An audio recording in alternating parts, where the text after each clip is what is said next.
Angus Young, how you doing? Good, Becko. The Offspring. How's it going, Becko? Dave Grohl, how you going, mate? Good, man. Pete, it's been a long time coming. Oh, Becko, hasn't it indeed? We go inside the dressing room, speak to the biggest names in music, Keith Richards of the Rolling Stones. and crack open their esky. That's exactly how I imagine you, by the way, sitting opposite me with a vodka and orange. You're a discerning chap. This is The Rider. Hey, it's Becko. Welcome back to The Rider. Well, it finally happened. I finally got COVID and I felt like I was invincible, but unfortunately, it did knock me over this week. So I'm halfway through isolation. So if it's okay, I'm going to keep the talking to a bit of a minimum this week on the podcast. I did want to acknowledge, though, the news that came through today, the passing of the legendary Archie Roach. Children away. The children away. And as you would have seen, the tributes pouring through about Archie, you realised what an influence he was. He was one of the great storytellers of music and a long association with Mushroom as well. In fact, Mushroom said that in the 50 years of that company, he was one of the most important signings they had, and also some great tributes coming through from people like Paul Kelly as well. So, Varley, Archie Roach. Now, this week on the podcast, it is Rai from Thirsty Merc. Because as a band, we were monitoring all the border closures, and this is the day we can come through, but there's a definite follow-on effect that there's just a lack of confidence in general. And, you're finding even though tickets were being bought online, people were just not confident that they were going to be safe in the crowd. So they'd just actually be happy to just forfeit the ticket. Rai from Thirsty Merc. In fact, currently he's actually on the road in the tour van, so we're probably going to have a few chats with the entire band as the phone gets passed around in the back of the tour bus. Thirsty Merc are on the road right now. They've got their new album Celebration, which is literally a celebration of great Aussie music. It's a credible covers album of these Aussie classics. And it shows this one, Daryl Braithwaite's As the Days Go By. Even covering The Nips Are Getting Bigger, Georgie Girl. It's out now, so make sure you check it out now on all platforms. Celebration from Thirsty Merc. Let's get to the tour van right now. Rai, I know you just got back from Los Angeles. Where are you? Oh, I'm in Sydney now. We're going over to Forbes. I'm here with the whole band, actually. Oh, hey, guys. So, yeah. They're all there. We put the keyboard here in the middle of the thing because we thought we'd try and do it all in one car. But, we got a gig tonight in Forbes, and then we're driving to Bathurst and then staying there, and then we're going back to Sydney and flying to Brisbane for another thing tomorrow. But I was born in Forbes. I saw this. I saw this festival get announced a few months ago, and I thought that'd be great. Oh, cool. Yeah, Frost and Fire. You must be really happy just to be able to play live because I know what all musicians are like. To sit idle is not an easy thing. Yeah, it's been a weird few years, obviously. Hopefully come out the other side of it now. So, from everything I'm seeing, it's looking really, healthy in terms of touring and stuff. I've been travelling around a bit as well in some other parts of the world, and it does seem like everyone's, still recovering from it. But at the end of the day, it's looking good. I was at the NAMM show in Anaheim, and there were musos everywhere. It wasn't quite as big as it normally is there. I was out in Sydney for the Vivid, the Lights Festival thing. And last night was teeming with people. It was really busy out in the harbour. So, yeah, it just shows that people are more confident to be out. And that's really, really cool. What was it like, getting away and going back to the States for a little bit? Because I know you've got a place over there and you go back usually for a few months and I'm guessing you do a bit of writing and get away from it all and maybe do the odd gig or something. Is it nice to finally get back to travelling as well? Yeah, it's cool. I guess, I've noticed the world is a little bit quieter than normal. I'll give you an example. In October, I was in New York and I was recording with a guy there, but I noticed that normally places that are open till 4 or 5 in the morning, these jazz clubs and they have jam sessions and stuff, they close at about 2 a.m. now. And, some of the venues that we used to know, the equivalent of the famous, 100-year-old venues that have been there that we've known of in places like New York or whatever, similar to a place like Golden Century restaurant in Sydney, which is, a many decade business. A lot of those have closed down, unfortunately, but there's a lot of rebuilding going on, and that's happening in Australia as well. So it's good to be able to travel as well, and I'm seeing even more and more restrictions fall away. For instance, people can you don't even need to get a test starting just a couple of days ago to get to the US. Up until then, you needed to get rat tests and things like that, and obviously Australia's letting international tourism flow through again, and it's cool. So, but look, it's good. It's always good because you get to catch up with your other circles, and I love traveling because it makes me appreciate a new place, but even more than that, it makes me appreciate where I went from. So it's a double good thing for me. I love going to LA, obviously, but when I come home, I always appreciate how good the food is here as well. Like you come back and you go, wow, like we have better Asian food and we have better steaks and better vegetables and everything's, you really do appreciate what we got here as well, Well, are you a coffee drinker? And I also appreciate the coffee. It's funny, actually, all the Aussies have gone over there. All the good coffee shops in LA are now, run by Australians, which is so funny. Who would have thought? Yeah, it's a well-known thing now. We've got some, Melbourne coffee's world famous. Yeah, yeah. And as soon as I got back to Sydney Airport, I basically ordered I just was like, mate, just a latte, thanks. And I just had one. And, it wasn't probably the best latte even in Sydney, but it was the best coffee I'd had in a month, put it that way. Yeah. Another thing too, talking about, how the bars are all finding it hard and nightclubs and whatever, I think everyone's habits have changed. Like I think I went to a 21st a couple of months ago, and we all noticed how everyone's lost the ability to go out and have a big night. All the kids were wrapping up at 11 and going home. It's like we've all lost the ability to go out and have a few drinks, for good or for bad. Yeah. It's weird, isn't it? A friend of mine actually said that analogy of, there's a sort of old concept where there's an elephant tied to a rope to a pole, and the elephant just has to walk around the pole the whole time. Yeah. And if you make the elephant just walk around the pole on the rope for 2 years, and then you take the rope away, the elephant just keeps walking around the pole. I think that's sort of happened with the way that we conduct our social stuff. So, yeah, it's a bit weird. But look, I think at the end of the day, people, we had things like streaming gigs and all of that kind of technology-based stuff. And although it has been catalytic in terms of pushing technological advancement, it's also made us realise that we're humans. We're made of flesh and blood. We've got soft parts to our systems as well, and we do want to get in the same room with other people and feel it, smell it, hear it, and interact in the old school way, so that's definitely something that, live shows and music does. You can't really get that experience on a 2D platform or remote. So, I think people know that. We've tried all the new technology, and gigs are still pretty fun. I went to a gig last night in Canberra, and I think people are still really excited about seeing live music now, because I was in the line behind a couple of people. They didn't even know who the band was who was on.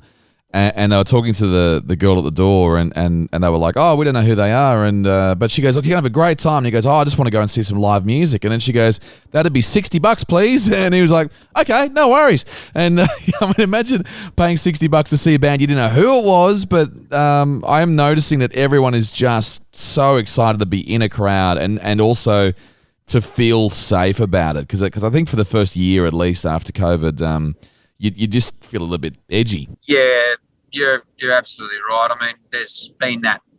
We found that even when because as a band we were monitoring all the border closures and all of that pretty religiously, I guess, and we were looking at, this is the day we can come through, but there's a definite follow-on effect that there's just a lack of confidence in general.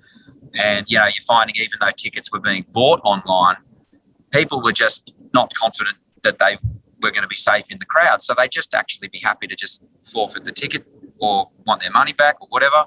And that went on with these almost little spot fires sort of style things for definitely 12 months. So, yeah, what you were noticing is definitely what we were feeling as a band. But, yeah, look, I guess it's just been one of those things. We had, speaking of fires, before the the pandemic happened, we had that. Then we had the pandemic.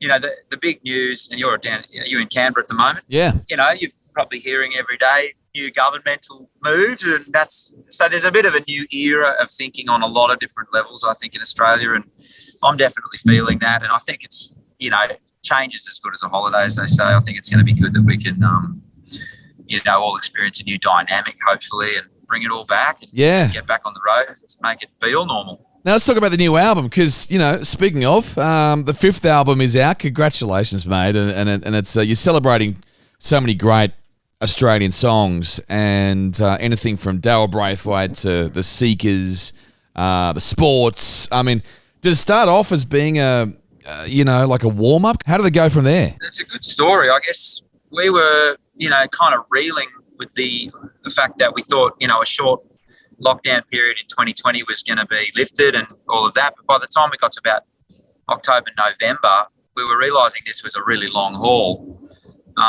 And, you know, forget the money side of the stress behind it all. There was, how do you deal with the morale drop that's happened when musos can't do their thing, you know? So I guess we started kicking around the idea of when there was a border opening between New South Wales and Victoria. We've got our long-time friend and producer, Lindsay, down there, who has his studio there, and we thought, look, what would happen if we just got in the car and went down there and just made something, you know? So we sort of booked a 5-day block, literally a Monday to Friday, and then saw what came out. We all came in, and the idea was to just plug our instruments in and do something. And I think we had a bit of a tentative plan, didn't we? Some tunes were sort of talked about. I think Rip Rip Woodchip. And we thought, let's kind of do that in a unique style with a unique groove.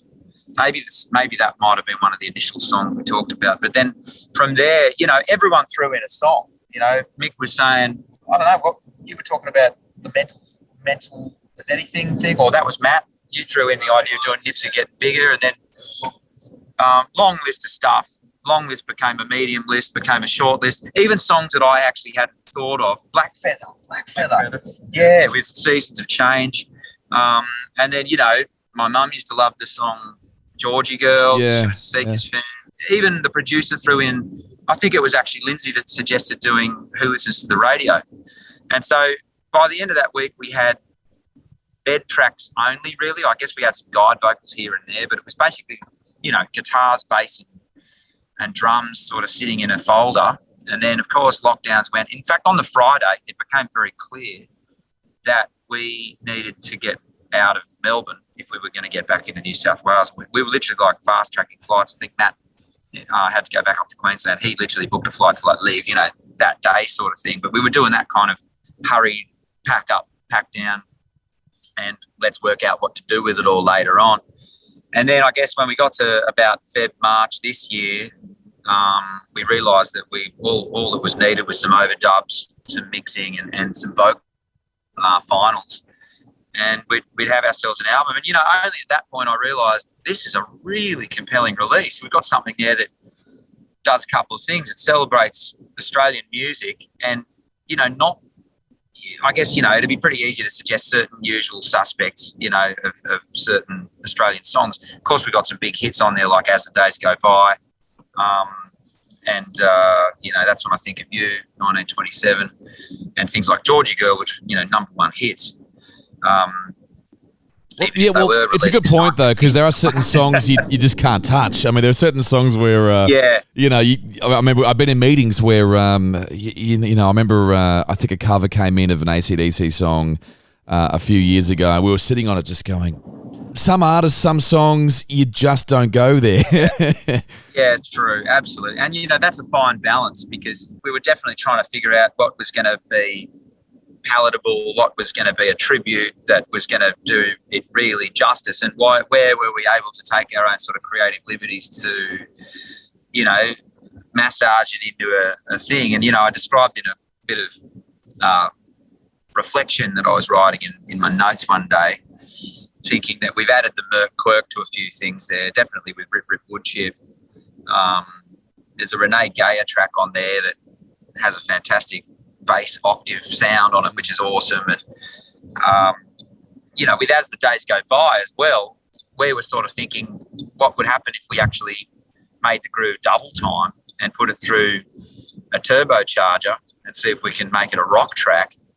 And it sort of falls somewhere between a summer hit, like a Boys of Summer sort of thing, but maybe a Foo Fighters sort of sounding landscape, which has or a Jimmy Eat World kind of groove. So there was a lot of tribute to our, 90s influences and some of the grunge era going on in certain tracks. But then other songs, you're right, you can't try and mangle it and just destroy the initial essence of the thing. And that's really what the challenge was, I think, as a band. And we had to sort of think, instead of just being, this is our creative document, we actually had to be a bit more like a recording studio-based outfit, similar to maybe what legends in the, recording groups like the Wrecking Crew and those sort of bands. We had to almost be the best session musicians we could as well, try and interpret it, give it authenticity and make it work. But, funnily enough, working with people like these guys here, and when you're working with guys like Lindsay Gravina on production and the mixing style and the whole headspace that comes with it, and then adding the right artwork and feel. And we worked with a great guy called Jim Grimwade down in Melbourne who's, we thought the word celebration could have too many connotations of, celebrate good times, come on, and clinking glasses and all of that sort of look. We wanted it to be more of a real rootsy, authentic looking thing. So that's why we employed the services of a Melbourne designer who's done a lot of sort of grungy retro looking stuff. And he parked the visual really nicely. Lindsay mixed the stuff with a real kind of Australian, I guess I'm going to say, grit and punch that sort of comes through. And there's also a lot of sensitivity in the way that he's mixed the stuff. And on listen back, I think we all were taken aback. I mean, Matt and Mick went up to Matt's studio in Queensland, and the reports I got back were glowing.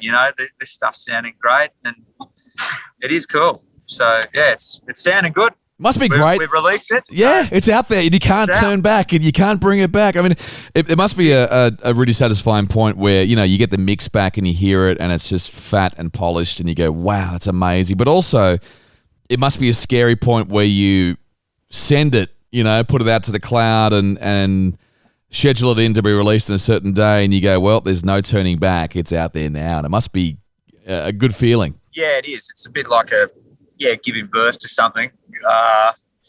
And it's your own little creative birth, put it out there. And look, the thing is, you can't really dictate or control or be attached to the outcome of how people are going to receive it. They'll either like it or they won't, or some people will like some of it and everything in between. Thankfully we've worked hard on it. We do work really hard on the releases, and we do want to make stuff sound as good as it can be. And we do want to pay tribute to the legends that have come before us, and I think, I hope we've done that in an authentic way. So, now it's going to be all about what tunes do we want to put in the playlist from this album, and how do we want to augment our existing stuff with this stuff. So, yeah, it'll be a fun conversation to work out how to do that. I guess we'll be starting those combos this week in Forbes. The hard part now is, how do you fit it in? And do you do it at the beginning or at the end, or sprinkle it? Set lists are a tough art form, Now, you're in the van on your way to this gig in Forbes. Yep. I was watching a documentary that Dave Grohl did last year all about life in the van. It was kind of like celebrating. It was almost like a romantic thing of, he was looking back on the days of the Foo Fighters, how, the traveling to all the gigs was a great way to stay grounded. It was a great way to debrief after a gig. It's really important as a group. Yeah, well, look, it's partly logistics, and it's partly, I think, it became really important to be together as a unit during the COVID thing. And that was, it was literally logistics. If you were on the same itinerary, then at least you could make a collective decision with where you could go. I recall something that happened last year where if we went to North Queensland for a while and stayed out at Brisbane, Melbourne or Sydney, then that would allow us to go down to Tasmania and do a stint there. And if we spent more than 14 days in Tassie, we were allowed to go to Perth. And that was literally more about, the survival of your gig schedule. We had gigs booked in Perth. We needed to get there. It was a very closed border there, and there was only two ways through, Darwin or Tasmania. And so we just, booked extra days off and booked extra solo. What were they? 3-piece acoustic gigs. We did about 4 or 5 of those to sort of just cover Airbnbs and things that we were staying in on the days off. But it made it a lot easier to travel together doing a thing like that. But look, it's also a way to glue together what's coming up. We talk about a lot of things that we've got coming up when we're on the road, and you get a lot of time on the road. There's hours sitting there in vans or on planes, and that's kind of your best opportunity to figure out how you want to, slice the touring, or because we're pretty much a DIY operation these days. Back in the day when we were a lot younger, we didn't know much about how the logistics and the business worked. We were, employing a lot of other people to help with all of that stuff. But these days, we know Australia pretty well, regionally, rurally, and in the city. So yeah, we know how we like to do it, and there's a lot of planning that goes into it, and that requires time and conversations. But look, after 20 years, we're still getting along very well. It's a tight unit. Wood yeah. today. Isn't it good? Because you watch those documentaries where the band hates each other by the end of the tour, and you're going, God, look, touring's grueling, but I guess the way you guys do it, you can always go home and have some time to yourself. Yeah, look, it's things that when you go through hard times, and obviously the last few years was pretty testing for anyone in any industry or sector, and I guess it does bring you together at the end of the day. That's really where the real essence of applying the celebration idea to this album and touring was. Part of it was, of course, a celebration of Aussie tunes and Aussie legendary writers that have come before us and all of that, but it really is a celebration about the fact that we can go back, we've got through this hard time together, and we can all be in a room together and we can actually just enjoy gigs. That's really why we called it that. And we thought, is it too much of a simplistic title? But at the end of the day, it describes it very well. So that's what we meant by calling it that. Well, I think it's a perfect title. And the thing is, too, we're coming into an era where I think a lot of people are going to go back to, celebrating the great Aussie artists and those ones who do the touring. And I feel like it's going to be a great era for pub music as well, because I don't think we'll see as many international artists touring as we did, say, in 2019, where it was every couple of days there was something on. I think it's just logistically such a bigger job now to bring them over, and there's insurance policies, and if someone gets COVID, they've got to postpone the gig. And I think there's a multitude of reasons for that. Just the other day when I was still back in LA, I went down to a warehouse gig where a bloke called Dave Binney, who's a tremendous saxophonist, who's gigged in Melbourne quite a bit. He was playing a gig in a real, just a bunch of artists hanging out, and it was a cool space, one of those things where you sort of bring your own drinks kind of thing. Anyhow, he lived in Manhattan for 35 years, and he was on a rent-controlled apartment. When he got rid of that place a couple of years back, he was paying $400 US a month. Can you believe that? Anyway, He was saying that he was basically telling me a story after he played about what it was like to be in Manhattan when September 11 happened. And his sort of idea of it was that everyone was sort of trying to, they were sort of almost commiserating with it and saying, wow, that would have been really difficult. But he was basically saying, in not a sort of I'm exclusive in my way of looking at it, but he was saying, look, if you weren't there, you won't understand what it was like to be a New Yorker and have that go down. And then he said, what really changed was travel. As soon as after that happened, there was a distinct pre-9/11 and a distinct post-9/11 travel logistic. And he said the tightening of security and the sort of the fear of terrorism and all of that literally changed travel globally. And he tours a lot in Europe as well. And it just affected us everywhere. I know in Australia that it was like an instantaneous change. You'd see more armed federal police walking around, you know, all of that kind of stuff. That was all necessary measures because it was totally up in the air. Well, this, you know, he was saying that this event with this last few years now is the next one of those where travel's become a different thing. There's shortages of supply chains. You know, I was just coming back from a thing in Adelaide the other day and looking at the way that there's billboards up at the airport saying, look, we hope you can bear with us because we're just rebuilding our teams. You know, like we've had a staff shortage. Things are going to take longer. I was looking at the oversize counter. There's no one there. You can't even check an instrument in without, you know, hollering at someone saying, look, can I get a special bit of service here because this is a different type of item. They just don't have the people. So I think it's slowed everything down, and it's going to take a long time. And now we're looking at global interest rate rises, the shortages. And all of that. Yeah, it's going to be an interesting couple of years. So I think, you know, hopefully we don't hit a recession in 6 months from now. That's kind of one thing I was talking to my dad about, but I really hope not. Tell you what, Ray, that all that money you lost on Bitcoin must be hurting right now. I know you're a millionaire, or you were, and mate, I have no Bitcoin. I was in Bondi of all places, which is probably the coolest place to talk about Bitcoin. Yep. And I saw a guy that had 6.5 Bitcoin, and I've known him for years.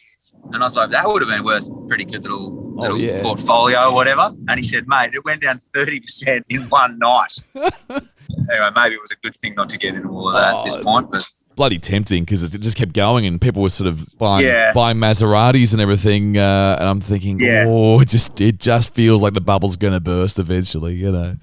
Yeah, well, who knows? I'm not sure, mate. I'm not an authority on any of that side of stuff. Well, you're a muser. You just, hand to mouth. Pretty much. Yeah. Now, on your way to gig right now, and the podcast is called The Rider. So I've got to ask you, what are you expecting when you get to this gig? Is it a lot smaller these days than what it used to be in the Esky? Like, what do you ask for? There's less hard spirits. There's probably less red wine. Is there? There's still cold beer. I'll say that. What about you guys? I'll throw it over to the other guys. Yeah, throw it over. What are you doing, Matt? Well, I drink mid-strength beer these days. Twice as much. I drink twice as much. Twice as much. What about you, Mick? So I'm with Matt.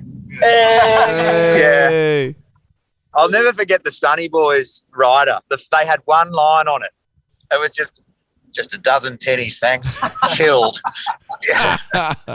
Best rider ever. I'm like the man with six pairs of clean socks. That's the other I one. could actually do with that. A lot of bands ask for clean socks because you're on the road for so long and you got to restock. One thing all the bands forget, I think, when they start off as well is like it comes out of your pay, you know. So you put all these crazy demands in there, and then you get to the end and you go, "Oh, hang on, we got to pay for this." I mean, look, part of the reason we drive in one vehicle is because look at fuel. I mean, it's just stuff like that. You know, it's not the cost base of everything. I think you will have noticed has gone up over the last few years, and you just kind of make it work better. One thing I do want to ask you though is because you're now in the category of the great pub bands and bands like Cold Chisel and Midnight Oil, Screaming Jets, even Shannon Knoll. They've paved the way for Thirsty Merc. What's the worst pub you've played at? Worst pub we've played at? Oh, look, I'm not going to say any pub's bad. A pub's always good. Yeah. We love the pub here in Australia, but there's definitely good ones and not so good ones. And look, I guess the funny thing is sometimes you get to a gig and, to try and put a positive spin on it, sometimes you get to a gig where the band room's, unlivably small. There's hard plastic seats in there and it's just going to be terrible. And then you actually get on stage and it's an adoring audience and we have the best gig ever. And for some reason, the sound sounds better than it would have ever looked and seemed. So, we've had all of that. And then we've had the gigs where you've got the primo, pristine, everything. And for some reason, people weren't feeling it and it just didn't connect. So, I guess you just got to try and play every gig as if it's your last gig. And that's kind of our MO, I guess. And you can't always do that because we're all, traveling a long way and you're often tired. But yeah, it is what it is. I hate to say it, but we're putting fuel in the car. I'm going to go and you got to go. throw a credit card down, but I'm going to use the amenities here as well. But it's been an absolute pleasure chatting to you, Chris. It's been too long. It's been way too long. And I will see you catch up in soon. person very soon. Yeah, well, definitely. And we'll say hi to Forbes, the old hometown for you. Please do, mate. Mate, it's great to catch up as always. Best of luck for the album because it is out now. And some real Aussie favourites there. So look, good luck for the gig this weekend, and we'll definitely see you on the road soon. Ray, thanks for coming on. I'll catch you soon. Yeah, thanks for the chat. See you soon. There he is, Ray from Thirsty Merc, and I think it's the first time we've actually done that. A live interview in the tour van. Make sure you catch Thirsty Merc on tour right across the country, and the album Celebration is out now. The Rider with Becko is on Instagram. You can find out what's coming up, what we've done so far, and of course, catch up now anytime on all your platforms. Hit it up, The Rider Pod on Instagram. Next week on the podcast, one of the great storytellers, one of the great journalists, but also an incredible songwriter as well. I'm talking about Chit Chat from Machine Gun Fellatio. Or you just know him as Chit Chat from Max TV. Next week on the podcast, we'll catch you then. This is The Rider with Becko.